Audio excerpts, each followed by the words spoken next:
Bienvenidas otro miércoles más al Puerto. Miércoles 2020, YouTube, Spotify también, para escucharlo en podcast. Vuestro programa de ciclismo de la 2020. Pues vamos a seguir comentando el Giro de Italia 2023. Vamos a comentar pues, la segunda semana hasta la etapa de ayer martes, hasta la etapa del Monte Bondone.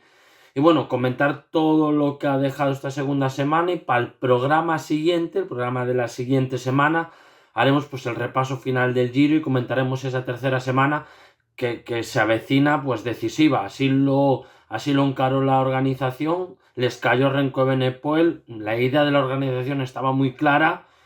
Era que Renko Evenepoel y grandes contrarrelojistas cogiesen una ventaja suculenta en estas dos primeras semanas para luego propiciar ese espectáculo en la montaña de la tercera semana. Pero bueno, se les cayó el domingo pasado Renko Evenepoel y ha sido una segunda semana que se puede resumir en fugas y agua. O sea, es el Giro de las fugas y es el Giro de la climatología adversa. Mucha lluvia y siempre están llegando las fugas. Tanto es así, bueno, que se pone de líder un gregario de la France-Deye, Bruno Armiral. Buen gregario, eso sí, coge la maglia rosa en mitad de la segunda semana. O sea, una cosa un poco extraña, cuando a mitad de la segunda semana normalmente ya tiene que estar más o menos definida la general. Aquí pues es al revés, es un gregario el que se pone de líder con una ventaja importante. Evidentemente la pierde en la gran montaña, pero bueno, Bruno Armiral es un buen gregario, tuvo su premio, que no debería de haber sido así. Bueno, está siendo un Giro muy extraño. Durante esta segunda semana, 0 ataques por la general, 0 ataques de los líderes, de los que se suponen los 3 corredores más fuertes de la carrera, de Almeida, de Geraint Thomas y de Roglic. 0 ataques. Una semana marcada también por la etapa de Crash Montana, la etapa del viernes, 13ª etapa. Una etapa que prometía ser o que se presumía ser de las más duras del Giro. Yo marcaba esas dos, las 3 cimas de Lavadero, que tendremos este viernes, pasado mañana, dentro de 2 días. Esa etapa de las 3 cimas de Lavadero y la etapa de Crash Montana eran las dos más duras. Bueno, pues la etapa de Crash Montana se recorta los últimos 70 kilómetros. O sea, hay una especie de movimiento en el pelotón, protestas de los ciclistas a la organización, y la organización cede a los ciclistas y la recorta los últimos 70 kilómetros. Cede a los ciclistas y deja solo de esa etapa los 70 kilómetros la parte suiza. O sea, cede a los ciclistas, pero no cede al dinero. O sea, Suiza pone dinero y Suiza paga por tener ese final de etapa y por tener ese Giro de Italia, y evidentemente la organización del Giro de Italia tiene que llevar la etapa suiza, si no, no cobra ese dinero. Bueno, pues se pliega tanto al dinero como a los caprichos de los ciclistas, vamos a decirlo así de claro. El problema de cuando tú cedes a un chantaje es que el chantajista vuelve. Esto no es la primera vez que pasa en el Giro.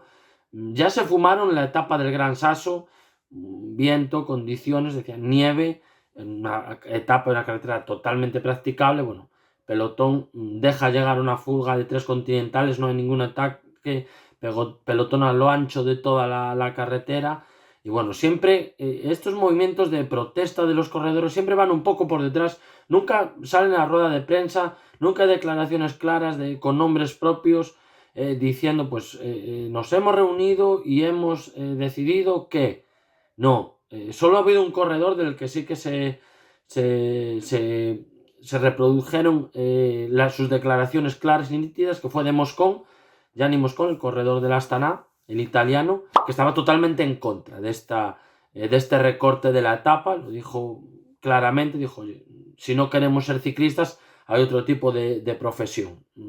En todas las crónicas que leí dicen que perdió el ciclismo. Bueno, yo tanto como perdió el ciclismo, yo diría que perdió una parte del ciclismo. Si tú al ciclismo le quitas esa parte de épica, esa parte de deporte duro, de deporte de fondo, el Tour de Francia, la carrera más importante por etapas, nace con una idea clara, y así lo pone el equipo y así lo vende el equipo: que salgan 100 hombres y que llegue uno a París. O sea, con la idea de la supervivencia. Evidentemente eso se fue moldeando, se fueron quitando restricciones absurdas, normas absurdas que iban pues contra el espectáculo y que iban directamente poco más que a provocar eso, que solo llegase un hombre a París. Bueno, en favor de la competitividad se fue moldeando esa carrera de supervivencia, pero bueno, no hay que perder esa esencia y eso se está perdiendo con este tipo de comportamientos de los corredores. Y también con algunos tipos de declaraciones. Carlos Verona dice, por la salud de los corredores mejor 2 horas bajo la lluvia que 5. Bueno, Carlitos, por la salud de los corredores, pues mejor en lugar de encadenar 2 puertos del Tour de Francia a 35 grados, pues encadenamos uno, que mejor. Oye, y por la salud de los corredores, pues no hacer etapas de 6 horas, haremos etapas de 2. Bueno, pues ciclismo de YouTube, Carlitos. También te digo, tú resides en Andorra. Si tanto te molesta la lluvia, pues lo tienes muy fácil. Trasladas tu residencia y tu domicilio fiscal, evidentemente, a Almería y sin problema. O sea, ahí no creo que tengas más de... A lo mejor un día puedes entrenar con lluvia. Tendrás mala suerte, pero bueno, no pasa nada. Llueve mucho más en Andorra que en Almería. Lo tienes muy, muy fácil. También nos dice Carlos Verona y varios también nos intentan vender de que en las etapas cortas puede haber las mismas diferencias, el mismo espectáculo que en las etapas largas. Bueno, mentira. Es imposible. En el programa que hicimos, por ejemplo, repasando la etapa del Giro del 94, es imposible que esa etapa se hubiese dado tal y como fue si no hay antes el desgaste del Stelvio. O, por ejemplo, no se podía haber dado la etapa del Monte Granón del Tour del año pasado, el etapón, si antes no hay el desgaste del Galibier. La etapa, por ejemplo, del Monte Bondone de este martes, fue una buena etapa porque pasó de 6 horas y de 200 kilómetros. Y hubo ciertas diferencias. O sea, no podemos comprar ciertas cosas, eso también. O sea que bueno, hasta aquí mi opinión de ese recorte de kilómetros, de ese recorte de etapa de Crash Montana, que solo dejan esa parte suiza, solo dejan la parte que paga. O sea que bueno, ya sabemos a lo que se pliega el Giro. Poderoso caballero es don dinero.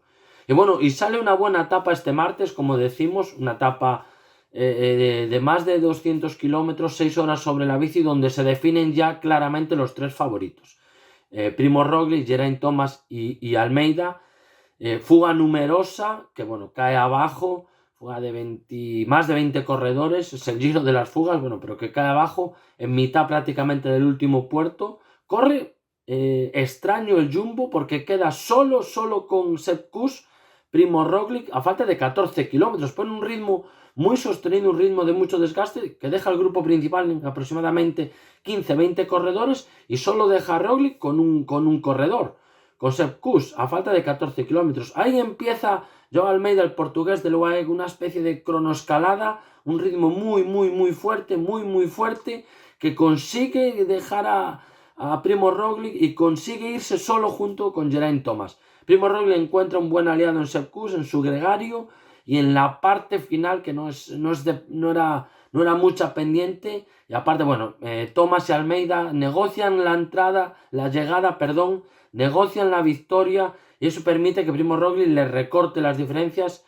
y llegue a aproximadamente 24 segundos con la bonificación. Se va a 30 segundos Primož Roglič, están los 3 muy cerca. En 30 segundos tenemos a Geraint Thomas, Almeida y Primož Roglič, los 3 más fuertes de la general. Y bueno, queda un Giro muy interesante, sobre todo mucha atención a la etapa del viernes de las 3 cimas del Lavadero y a la cronoescalada del sábado. Ahí se va a definir el Giro, ahí se van a jugar el Giro estos 3 hombres. Y bueno, son 3 motores diésel, no esperemos grandes ataques, grandes demarrajes o ataque, parar, ese tipo de desgaste. No, son 3 motores diésel y yo creo que es bonito también ver ese ciclismo de cronoescalada, ese ciclismo de llevar el ritmo en la agonía, el esfuerzo. Puede quedar bonito el Giro, podemos levantar este Giro. Vamos a confiar en que estos 3 hombres importantes de la general, pues nos den un buen espectáculo en esas 2 etapas. Bueno, también mencionar en esta segunda semana, victoria del Movistar de Iner Rubio, precisamente en la etapa recortada de Crash Montana. Bueno, yo creo que el objetivo del Movistar en este Giro de Italia era claro, era cazar etapa, se cazó, o sea que bueno, objetivo cumplido, check, vale, bien, hasta ahí. O sea que correcto el Movistar en el Giro, cazó con Iner Rubio, Gaviria no pudo, pero bueno, siempre se movió bien el Movistar y cazó con Iner Rubio. También vamos a recordar una cosa que antes de que se me pase, antes de acabar el puerto, vamos a acabar con Romain Grégoire, victoria de etapa en los 4 días de Dunkerque. Este joven francés, dijimos que de la France de Ye, que los dos más talentosos que pasaban al profesionalismo eran Lenny Martínez y Romain Grégoire. Primera victoria como profesional de Romain Grégoire, aparte se lleva la general de los 4 días de Dunkerque. Yo cada vez que veo a este corredor, cada vez me gusta más. Este apunta corredorazo, apunta clasicómano. Bueno, o sea que ya vamos descubriendo corredores para el futuro. Grégoire, Lenny Martínez, Ben Hindley, también muy buena segunda semana en el Giro de Italia de Hindley, confirmación. Y bueno, acabamos el puerto, ya lo sabéis, recordamos lo de siempre, página de la 2020, entregamos donde nos pidáis productos de ciclismo y de running de calidad, hasta en Carballiños llegamos, ya lo sabéis, hasta el próximo miércoles, adiós.